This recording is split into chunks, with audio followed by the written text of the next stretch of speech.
ហើយនេះខ្ញុំបានមកដល់កោះពេជ្រដើម្បីបរិច្ចាគឈាមទៅដល់បងកងតបយើងដែលនៅព្រំដែនគ្នានៅពេលទៅដល់ខ្ញុំអត់មានអីនិយាយច្រើននេះក្រៅពីអារម្មណ៍មួយដែលខ្ញុំលេចធ្លោចេញមកគឺខ្ញុំរំភើបចិត្តមែនតើហើយពិតជាproudមែនតើដែលខ្ញុំខ្លាចជាកូនខ្មែរម្នាក់នៅក្នុងប្រទេសយើងមួយនេះរំជាច្រើនបានវីលុកខ្ញុំក្នុងពេលតែមួយនៅពេលដែលខ្ញុំមកដល់កោះពេជ្រនៅទឹកខ្ញុំដឹងថាប្រជាជនខ្មែរយើងស្រឡាញ់ទឹកដីណាស់ស្រឡាញ់បងកងតបណាស់ពិតជារួបរวมសាមគ្គីគ្នាបានល្អមែនតើនេះបានគេហៅថាជាមនុស្សដែលស្រឡាញ់ទឹកដីស្រឡាញ់ជាតិស្រឡាញ់អីខ្លាំងបំផុតព្រោះគាត់អត់មាននៅស្ងៀមមកកន្លែងដើម្បីដេកផ្ទះញ៉ាំបាយអីធម្មតាអូមើល new fit ទៅធម្មតាតែគាត់បានធ្វើអីមួយយ៉ាងទោះគាត់បានចេញជាថវិកាទោះគាត់បានចេញជាកម្លាំងតែគាត់បានបរិច្ចាគឈាមឬក៏ធ្វើអីមួយយ៉ាងឬក៏ផ្សព្វផ្សាយឲ្យគ្រប់គ្នាដឹងទៅអន្តរជាតិបានដឹងថាប្រទេសយើងកំពុងតែជួបបញ្ហាជាមួយជនឈ្លានពានទឹកដីរបស់យើងហើយឡែកខ្ញុំពិតជាសប្បាយចិត្តមែនតើដែលខាងក្រុមហ៊ុនផ្សេងទៀតគាត់បានជំនួយជាទឹកជាអាហារជាស្បៀងផ្សេងសម្រាប់អ្នកដែលមកបរិច្ចាគឈាមនិងជំនួយដល់ទៅខាងបងកងទ័ពនៅព្រំដែននិងប្រជាជនដែលភៀសខ្លួនចេញពីតំបន់អសុវត្ថិភាពជាផ្សេងទៀតជាទឹកចិត្តដ៏ធំធេងរបស់ប្រជាពលរដ្ឋខ្មែរយើងដែលគាត់បានធ្វើដើម្បីកងទ័ពនិងប្រទេសជាតិទោះគាត់ធ្វើបានអីច្រើនក៏ដោយតែនេះគឺជាទឹកចិត្តនិងបេះដូងដ៏ថ្លៃថ្លាមួយដែលមិនអាចកាត់ថ្លៃបានក៏ព្រោះតែទឹកចិត្តប្រជាជនខ្មែរយើងធំធេងខ្លាំងពេកធំធេងមកច្រើនមែនតើរហូតដល់ខាង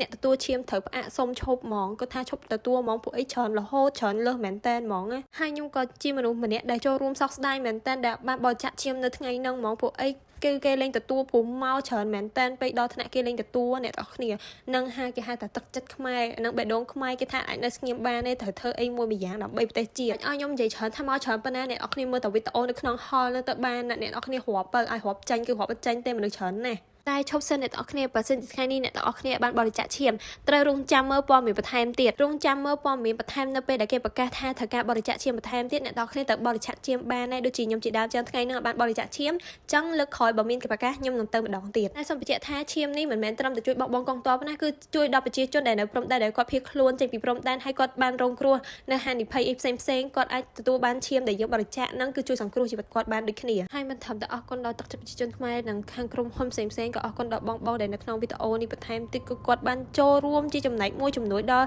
ប្រទេសខ្មែរយើងហ្មងគឺដល់បងដែលបានមកបរិច្ចាគឈាមហ្នឹងហ្មងហើយនេះគឺជាសកម្មភាពដ៏ស្វាស្វែងផលបងដែលគាត់បានជួយសង្គ្រោះដល់បងស្រីម្នាក់ដែលគាត់បរិច្ចាគឈាមហើយគាត់ស្លាប់ព្រោះតែការបូមឈាមហើយថ្មីអាចនឹងធ្វើឲ្យខ្លួនយើងខ្សោយអញ្ចឹងហើយខ្ញុំចង់ផ្ដាំដល់បងដែលបានបរិច្ចាគឈាមថ្ងៃនេះដែរកុំភ្លេចញ៉ាំអីបើកម្លាំងញ៉ាំអីដើម្បីបើសុខភាពផងព្រោះបូមឈាមថ្មីបរិច្ចាគឈាមថ្មីអាចនឹងធ្វើឲ្យខ្លួនឯងខ្សោយបានអញ្ចឹងកុំភ្លេចមើលថែសុខភាពខ្លួនឯងផងណាបងហើយបន្ថែមពីនេះទៀតគឺខ្ញុំចង់ផ្ដាំទៅដល់បងដែលគាត់ស្រឡាញ់ជាតិខ្លាំងជាពិសេសគាត់អត់ដឹងថាធ្វើអីបានដើម្បីខ្មែរច្រើនជាងនេះគឺគាត់ជួយ share ជួយផុសនៅព័ត៌មានផ្សេងទៀតទៅកាន់ពិភពលោកនិងអន្តរជាតិគេបានឃើញ Pray for Cambodia Pray for our country and pray for our soldier ហើយអរគុណមែនតើសម្រាប់បងដែលចូលមកវីដេអូនេះជាការចែកម្លែកដូចគ្នាហើយខ្ញុំនឹងព្យាយាមធ្វើវីដេអូបន្ថែមទៀតដើម្បីចែកម្លែកទៅដល់ international ដើម្បីគេដឹងថាយើងអត់បានចង់បង្កើតសង្គ្រាមមុននោះទេគឺចៅសៀមជាអ្នកបង្កើតមុន